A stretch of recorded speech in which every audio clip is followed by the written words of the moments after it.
Comentario al libro de Romanos, capítulo número 1. Verso 1. Pablo, siervo de Jesucristo, llamado a ser apóstol, apartado para el Evangelio de Dios.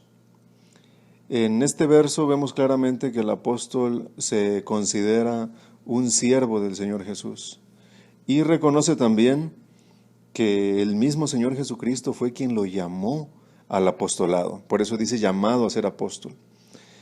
Me gusta la última parte, apartado para el Evangelio de Dios. En otras cartas el apóstol hace hincapié en que Dios lo había apartado desde el vientre de su madre para la predicación del Evangelio. Verso 2. Que él había prometido antes por sus profetas en las Santas Escrituras. Esto es, que Dios mismo había anunciado a través de sus profetas, como se relata en las Escrituras, como se describe en las Escrituras, que nosotros íbamos a ser los encargados de la predicación del Evangelio de Cristo. Verso 3. Acerca de su Hijo, nuestro Señor Jesucristo, que era del linaje de David según la carne. Recordemos que nuestro Señor Jesucristo descendía directamente de la línea genealógica del rey David, tanto José como María, sus padres físicos, si podemos decirlo de esa manera, descendían del rey David. 4. Que fue declarado Hijo de Dios con poder, según el Espíritu de Santidad, por la resurrección de entre los muertos.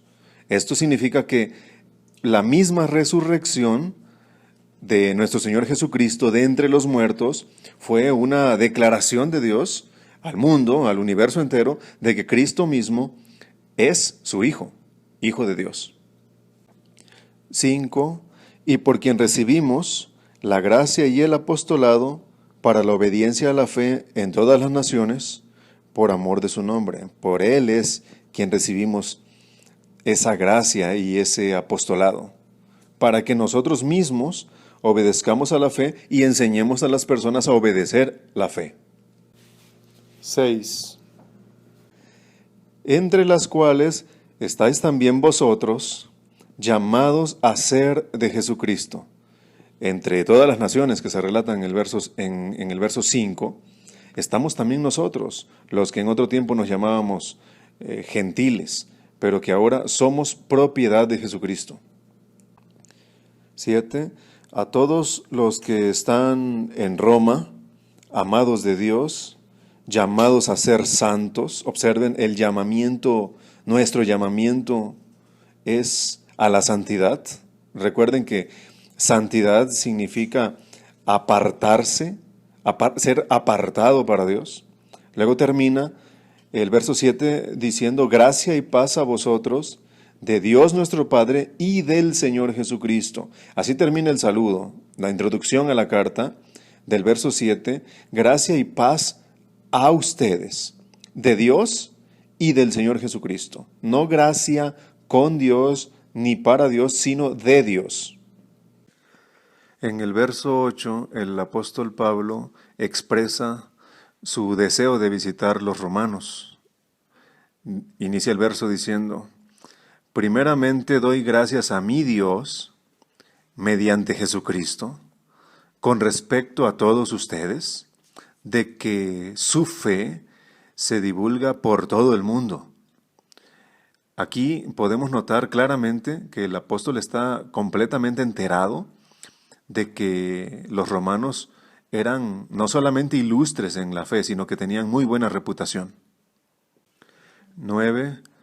Porque testigo me es Dios, a quien sirvo en mi espíritu, en el evangelio de su Hijo, de que sin cesar hago mención de vosotros siempre en mis oraciones.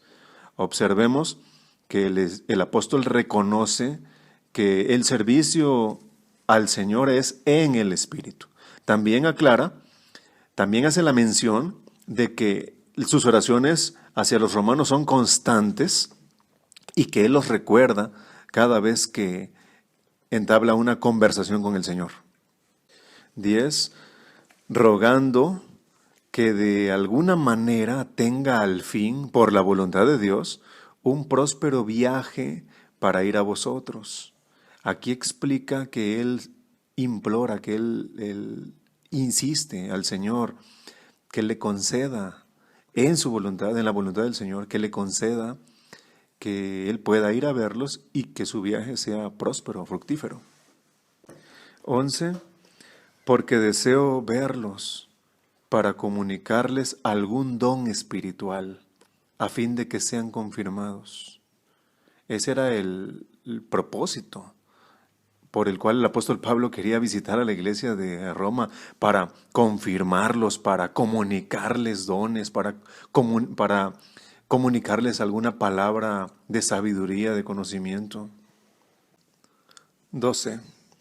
Esto es para ser mutuamente confortados por la fe que nos es común a vosotros y a mí. Esto ocurre principalmente, hermanos, cuando visitamos alguna iglesia o alguna familia. El confort que se percibe, que se manifiesta a través de la comunión con los hermanos, es mutuo. No solamente nosotros edificamos a las personas que nos escuchan o a quienes visitamos, sino que también nosotros recibimos edificación. Verso 13. Pero no quiero, hermanos, que ignoren que muchas veces me he propuesto ir a ustedes, pero hasta ahora he sido estorbado, para tener también entre ustedes algún fruto, como entre los demás gentiles. Aquí el apóstol reconoce que muchas ocasiones él ha querido ir a verlos, pero ha tenido algunos detalles, algunos problemas que no le han permitido que se efectúe la visita. 14. A griegos y a no griegos, a sabios y a no sabios, soy deudor.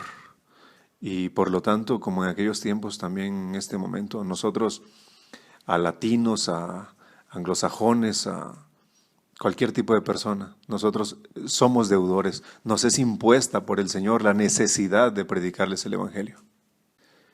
15. Así que, en cuanto a mí, pronto estoy a anunciaros el Evangelio, también a ustedes que están en Roma. Tal pareciera que el apóstol, al poner tanto hincapié en esto de que él ya se había propuesto visitarlos, pues intentara responder a algún comentario que seguramente llegó a sus oídos de que pues él estaba posponiendo su visita o que él no quería visitarlos. Y aquí aclara que él ya se había propuesto muchas veces ir a visitarlos y que de hecho su oración era que Dios le concediera ir a visitarlos próximamente. En los versos 16 y 17, el apóstol manifiesta unas verdades impresionantes. Lo leemos, verso 16. Porque no me avergüenzo del Evangelio, porque es poder de Dios para salvación a todo aquel que cree, al judío primeramente y también al griego. Aquí confirma lo que explicamos en el verso anterior, que es el 15. Por si hubiera alguna duda de que el apóstol no quería ir a Roma por vergüenza, pues aclara. Él puntualiza que no se avergüenza del Evangelio y está pronto para predicarlo aún en Roma. Verso 17, porque en el Evangelio la justicia de Dios se revela por fe y para fe, como está escrito, mas el justo por la fe vivirá. Aquí el apóstol recuerda la escritura que se encuentra en Habacuc capítulo 2 versículo 4, pero me cautiva cuando dice en el Evangelio la justicia se revela, es revelada la justicia en el Evangelio. Fuera del Evangelio no puede ser revelada la justicia, pero en el Evangelio la justicia se revela por fe, y no solamente por fe, sino para fe. La labor de la fe es para la fe en sí.